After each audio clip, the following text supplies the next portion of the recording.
Salutations, my Fallout lovers. It is Matty here today bringing you another Fallout 4 news update. Now, before anything, be sure to check out the link in the description to my previous video. That is a very, very special 30,000 subscriber video, and if you have not checked it out, I please ask that you do so. A lot of people were inspired from it and really liked what I said in it. It's a very long video, so if you have the time to watch it, please go ahead and do so. If you don't, just skip to 17 and a half minutes and just watch from there on in, and you'll basically get the point of the video.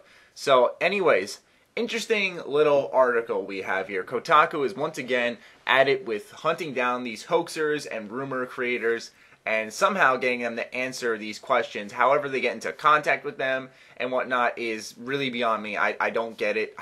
It brings up a bunch of crazy questions in my mind, like if Bethesda is putting them in part of their marketing strategy and being like, alright, we're going to create hoaxes, you're going to crack them, and it's going to be awesome. But I don't think that's the case here. But like I said, you know, with this Fallout 4 stuff, man, you'll think of anything. Anyways, the rumor monger agreed to speak to Kotaku, and there will be a link in the description to this article if you want to read along. Basically, I'm going to cover the high points of this, and at the end tell you why this is both good and bad.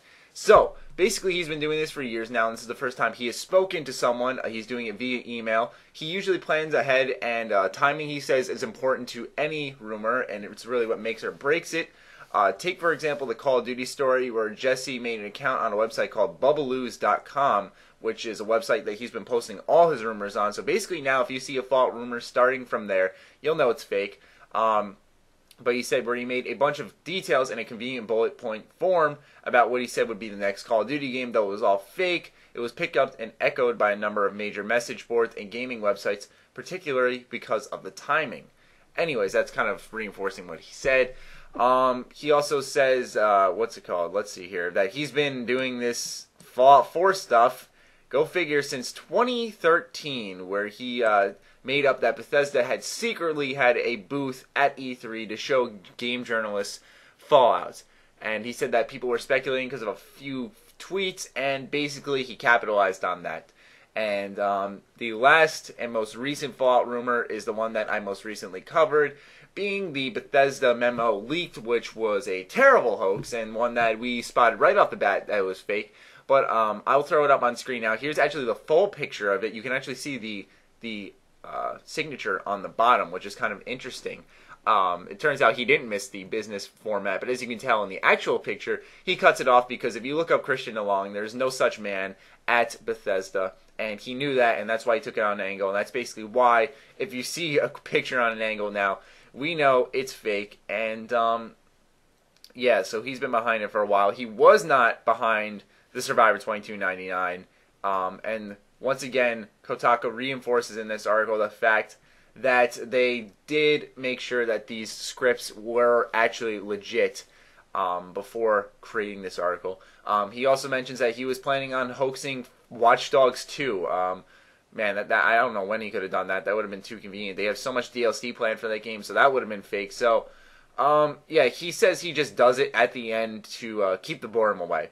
So, basically, he is, I apologize for my language, a no-life motherfucker, basically. And it's really annoying seeing this shit because it's I'm not saying I'm Mr. I have a life. I mean, I go out and I hang out with friends. I play video games a lot and all that stuff. I make sure to keep myself busy, but holy shit, like, are you that bored and alone? Like, I can't possibly imagine that type of lifestyle. It's really annoying. But instead of attacking him, I'm just going to analyze. What's good about this? Well, now we know who's behind the certain hoaxes. We still know that the Survivor 2299 was a separate hoax, because after a lot of thinking recently and how everything's playing together, it almost seems like that went on just way too long. I don't know if I'm the only one who thinks that. It just went on way too long for it to be fake. Like, no company's that oblivious. They really aren't. And for a company to be asked for about a month straight if some website is fake and for them not to respond to it, that's the only reason why my curiosity's piqued. But, you know, I don't want to go ahead and bring up bad memories. That's the good thing. We know who's behind it. What's the bad thing is that this whole time we thought, you know, Bethesda may have been trickling out rumors about Fallout 4, and we don't know if it's, you know, really them anymore or not. Oh, there's my dog in the background. We don't know if it's really them anymore or not, since it's all coming from the same guy since 2013. So it kind of makes E3 that less probable, and what Bethesda is saying that much more probable. But there is one thing I would like to throw out there, is anytime a rumor comes around and it gets debunked, everyone's confidence goes down, only for some new thing to come out and bring us back up. And that's what's been going on since 2013, really. It has. It's been rumor, debunked, bring us back up with a new thing, debunked, new thing, you know, just kind of up and down this whole time. And that was a pretty stupid gesture for me to do. But anyways, with that being said, that's the only good thing that really comes out of this, that and knowing who this guy is, kind of going by the name of Jesse in this article. But yeah, I figured I would go ahead and cover this article, give my 2 cents on it, and kind of bring the good and bad to this. So I'm not saying don't expect anything at E3, but if you don't get too mad. Actually, no, I can't say that because I'm going to be really pissed, because after that they only have really like 2 chances to bring us that game this year, being QuakeCon and VGX, which are, you know, one's Bethesda's show itself after they partnered with id Software or ID.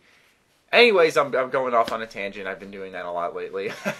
I hope you guys enjoyed. Be sure to let me know your thoughts in the comments down below on what you think about this guy and his hoaxes and everything, and if it could mean anything or not. I'm curious on what you think, and if I'm the only one thinking stuff about like the Survivor 2299 and etc.